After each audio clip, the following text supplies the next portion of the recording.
Hello दोस्तों, मैं हूं कमल और नॉलेजेबल हब में आपका स्वागत है। तो दोस्तों, जैसा कि आप जानते हो कि हमारे देश की इकोनॉमी पिछले कुछ सालों से गिर रही है और बची हुई कमी को पूरा किया है कोरोना वायरस ने। कोरोना वायरस के कारण हमारे देश की इकोनॉमी लगातार गिर रही है और इस मुश्किल के समय में देश के बैंकों का महत्व बढ़ जाता है। और वैसे भी बैंक को किसी भी अर्थव्यवस्था का फोर्थ पिलर कहा जाता है और जब देश में कोई बैंक डूबता है तो उसका अर्थव्यवस्था पर बहुत ज़्यादा असर होता है। तो दोस्तों, इस टॉपिक को कंटिन्यू करते हुए बात करेंगे कि लक्ष्मी विलास बैंक ने क्या कर दिया जिससे एक 94 साल पुराना बैंक गिर गया और लक्ष्मी विलास बैंक को बचाने के लिए आरबीआई क्या कर रहा है, और साथ ही हम कुछ अन्य मुद्दों पर भी बात करेंगे। तो दोस्तों, सबसे पहले बात करेंगे कि बैंक कैसे काम करते हैं। तो दोस्तों, बैंकों का बिजनेस मॉडल बहुत सिंपल होता है।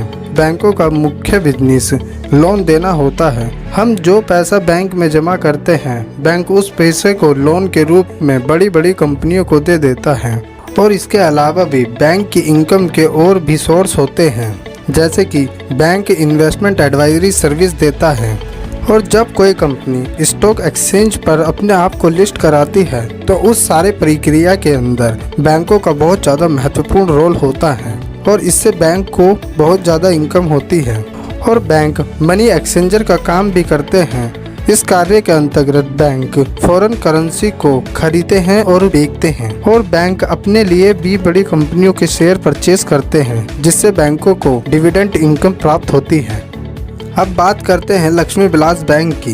लक्ष्मी विलास बैंक की स्थापना 3 नवंबर 1926 में तमिलनाडु के करूर के 7 बिजनेसमैन ने की थी और उनके लीडर थे VSN रामालिंगा। और लक्ष्मी विलास बैंक की स्थापना का उद्देश्य करूर के लोगों की वित्तीय जरूरतों को पूरा करना था। और जब हमारा देश आज़ाद हुआ तो सन 1949 में बैंकिंग रेगुलेशन नाम का एक कानून आया और आरबीआई को बैंकिंग रेगुलेटर बनाया गया। आरबीआई का काम था देश में होने वाली बैंकिंग गतिविधियों को नियंत्रित करना और उनका सुचारू रूप से संचालन करना।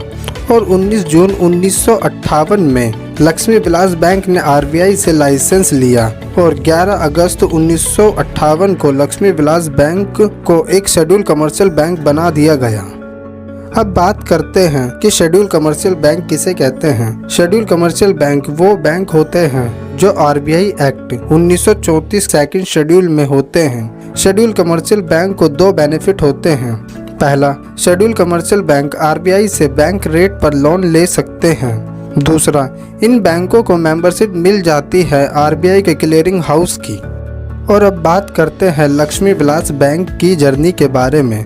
सन 1961 से सन 1965 तक लक्ष्मी विलास बैंक ने 9 अन्य बैंकों को खरीदकर अपने ब्रांच नेटवर्क का विस्तार किया।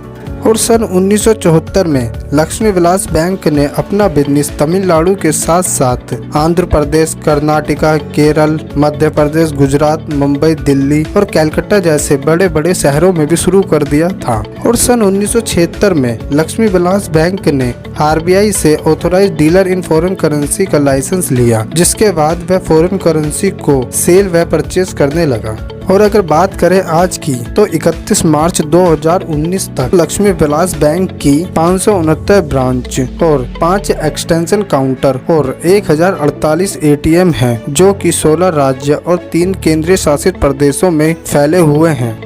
और अब बात करते हैं उन कारणों की जिनकी वजह से लक्ष्मी विलास बैंक डूब गया।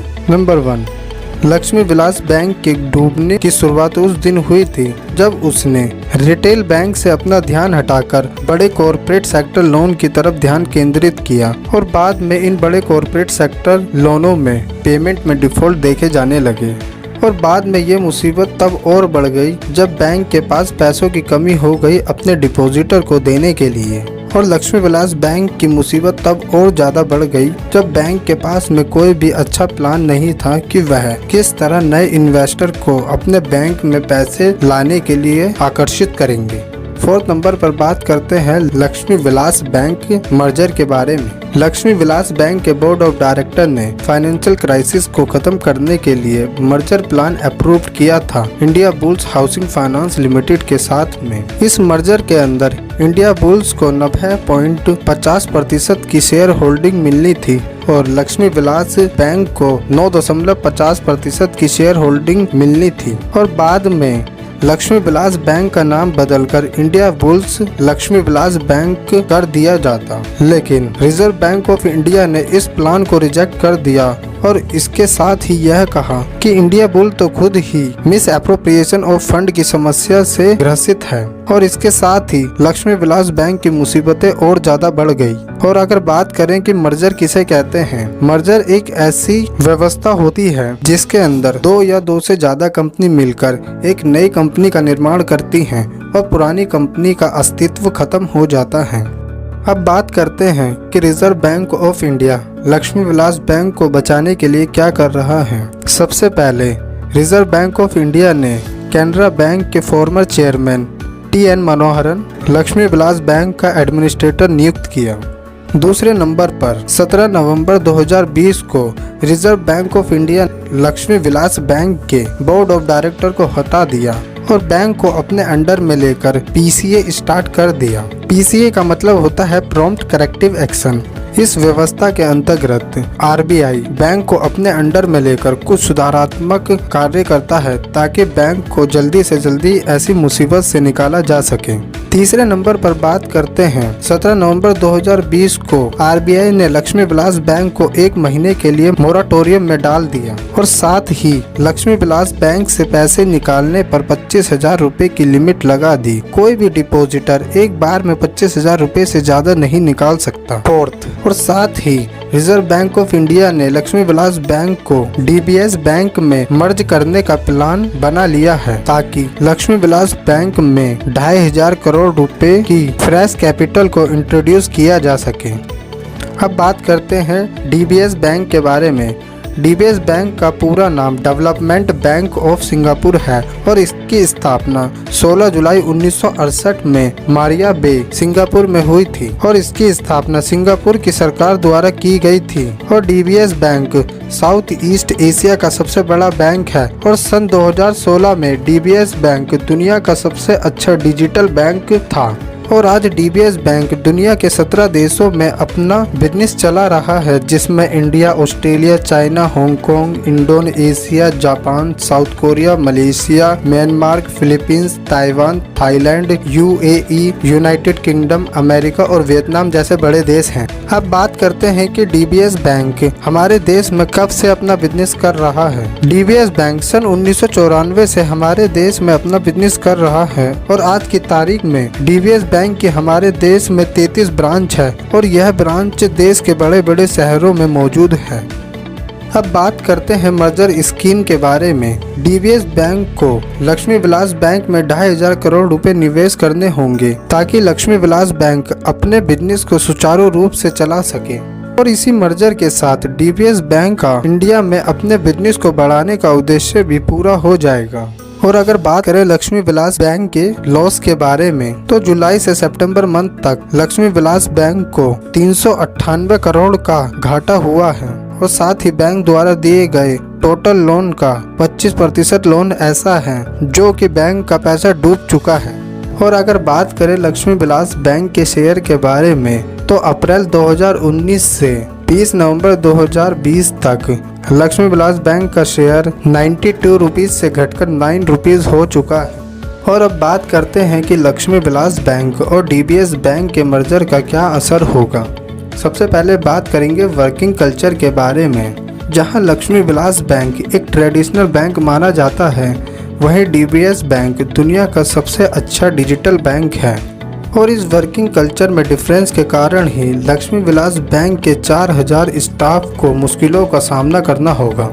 दूसरे नंबर पर बात करते हैं all India bank employ association ने इस मर्जर पर क्या कहा। All India bank employ association के चेयरमैन ने कहा कि सरकार को किसी इंडियन बैंक को मर्जर के लिए आगे लाना चाहिए, न कि किसी विदेशी बैंक को।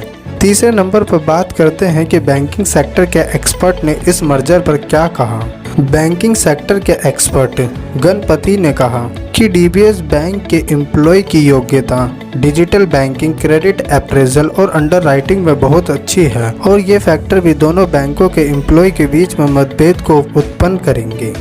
और दोस्तों, आपको यह जानकर हैरानी होगी कि हमारे देश में पिछले 2.5 साल में 15 वित्तीय संस्था जैसे कि बैंक और नॉन बैंक जो लोन देने का काम करते हैं डूब चुके हैं और इनमें से कुछ तो बहुत बड़ी कंपनियां थी, जैसे कि number 1 infrastructure leasing and financing services, जिसे हम IL&FS के नाम से जानते हैं। दूसरे नंबर पर देवान हाउसिंग फाइनेंस, जिसको हम DHFL के नाम से जानते हैं। तीसरे नंबर पर Punjab and Maharashtra cooperative bank. चौथे नंबर पर यस बैंक और अब लक्ष्मी विलास बैंक। और हमारे देश में ये बैंकों के गिरने की समस्या लगातार बढ़ती जा रही है और अगर समय रहते सरकार इन समस्याओं पर ध्यान नहीं देगी तो यह हमारे देश के लिए बहुत बड़ी समस्या बन जाएगी।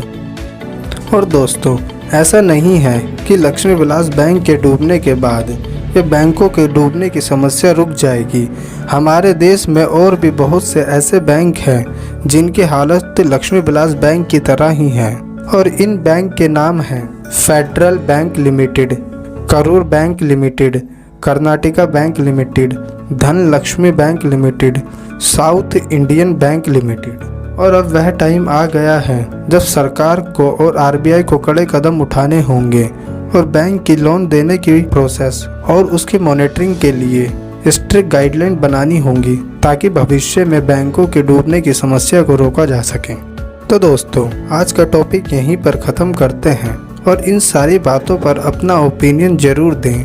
आपके लिए कमेंट के दरवाजे हमेशा खुले हैं और अगर आपको यह वीडियो अच्छी लगी हो तो वीडियो को लाइक और शेयर करें और अगर इस चैनल पर आप नए हैं तो चैनल को सब्सक्राइब करें और देखते रहिए नॉलेजेबल हब।